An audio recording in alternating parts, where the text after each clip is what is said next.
तो पांचवा का पहला है प्रतिस्थापन विधि से हल कर दिया जाए।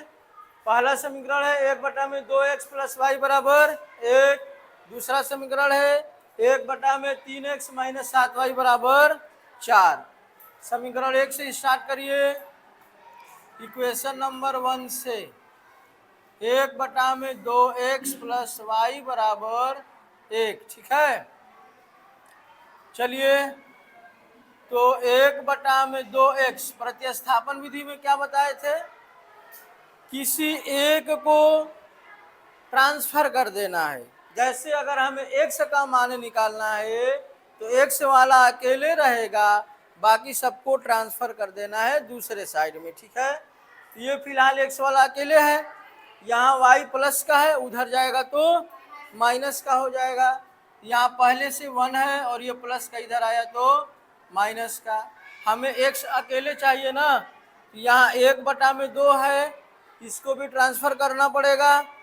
2 यहाँ बटे में है और बटे का मतलब होता है भागा, तो जो चीज़ भागा में है उसको ट्रांसफर करिएगा तो किस में जाएगा, गुणा में। तो x यहाँ अकेले हो जाएगा, 2 यहाँ गुणा में चल जाएगा, 2 एकम्मा 2 में y का गुणा करिएगा तो x का मान निकल के आया, क्या आया है, 2 माइनस 2y। क्या निकल कर आया है, 2 माइनस। अब इस x के मान को समीकरण 1 में रखोगे कि 2 में, 2 में। हमेशा याद रखिएगा, जिस समीकरण से मान निकाले हैं उस समीकरण में रखना नहीं है, ठीक है ना।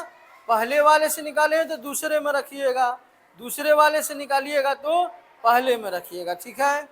यहाँ लिख दीजिए x बराबर 2 माइनस 2y समीकरण 2 में रखने पर। चलिए समीकरण 2 पहले उतार लीजिए। 1/3x माइनस 7y बराबर 4, ठीक है ना।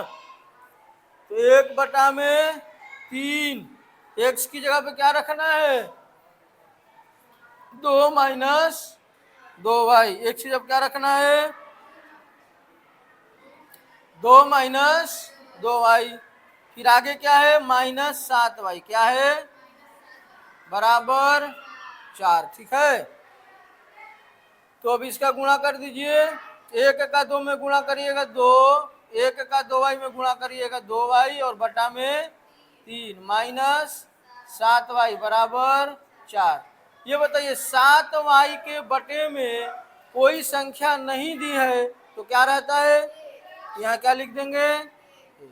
अब इसको एलसीएम लेके हल करेंगे, एलसीएम लेके तो क्या दिया है, 2 माइनस 2y बटा में 3 माइनस 7y बटा में 1 बराबर 4, ठीक है। तो 3 और 1 का एलसीएम कितना होता है, 3 ही होगा।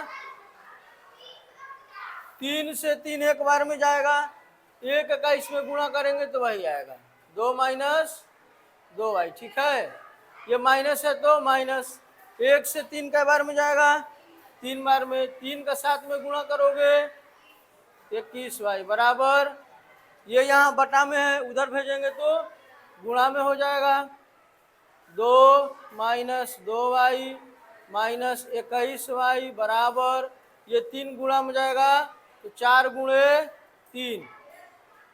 यहाँ देखो माइनस 2y है माइनस का और 21y भी किसका है, माइनस का, तो दोनों को जोड़ देंगे, 21 और 2 कितना आ जाएगा, 23, प्लस का कि माइनस का, माइनस 23y।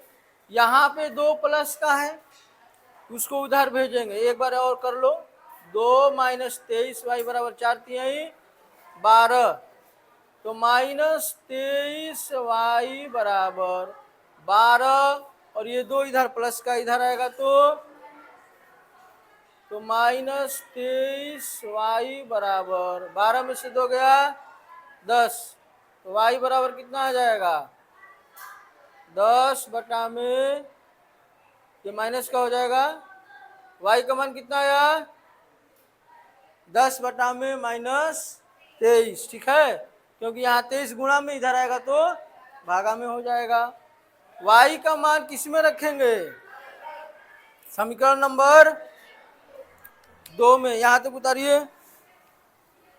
कितना आया है -10 बटा में 23। अब क्या करेंगे, y के मान को समीकरण 1 में या समीकरण 2 में रख देंगे तो वहां से x का मान निकल के आ जाएगा, ठीक है।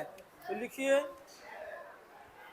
y के, हाँ यहाँ भी रख देंगे तो भी आ जाएगा, अगर यहाँ भी रख देंगे y का मान तो भी निकल के आ जाएगा, ठीक है। तो लिखिए y के मान को समीकरण नंबर 1 में रखने पर, हिंदी में लिख लीजिए, y के मान को समीकरण 1 में रखने पर, लिख लिए, y के मान को समीकरण 1 में रखने पर, ठीक है। समीकरण 1 क्या है, 1 बटा में 2x प्लस y बराबर 1। y की जगह पे क्या रखना है, -10 बटा में 23, तो 1 बटा में 2x प्लस y की जगह पे क्या रखना है, -10 बटा में 23 बराबर 1। 1 बटा में 2x, ये ब्रैकेट हटाओगे, अंदर माइनस है बाहर प्लस है तो क्या हो जाएगा, -10 बटा में 23 बराबर 1, ठीक है। तो 1 बटा में 2x, ध्यान से देखना, ये जो -10 बटा में 23 है इधर ट्रांसफर करोगे तो किसका हो जाएगा, प्लस का हो जाएगा। तो 1 प्लस 10 बटा में 23, ठीक है। अब क्या करना है, इन दोनों का एलसीएम लेके पहले हल करिए। इस 1 के बटे में कुछ नहीं है तो क्या रहेगा 1, 23 और 1 का एलसीएम क्या हो जाएगा 23, 1 से 23 के बार में जाएगा 23 बार में 23 से कम्मा प्लस 23 से 23 एक बार में जाएगा, और 1 का 10 में गुणा करिएगा 10, तो 1 बटा में 2x बराबर 23 और 10 33, 23 और 10 33 बटा में 23। अब इस 1 बटा में 2 को ट्रांसफर कर देंगे, ठीक है। तो बटा में कितना है 2 है, और उधर जाएगा तो किस में जाएगा, गुणा में, क्योंकि बटा का मतलब होता है भाग, क्या होता है, तो क्या निकल के आ जाएगा, x बराबर 33 बटा में 23 गुणे 2, तो 33 गुना का कितना हो गया 66 बटा में 23, 66 बटा में 23, छापिए।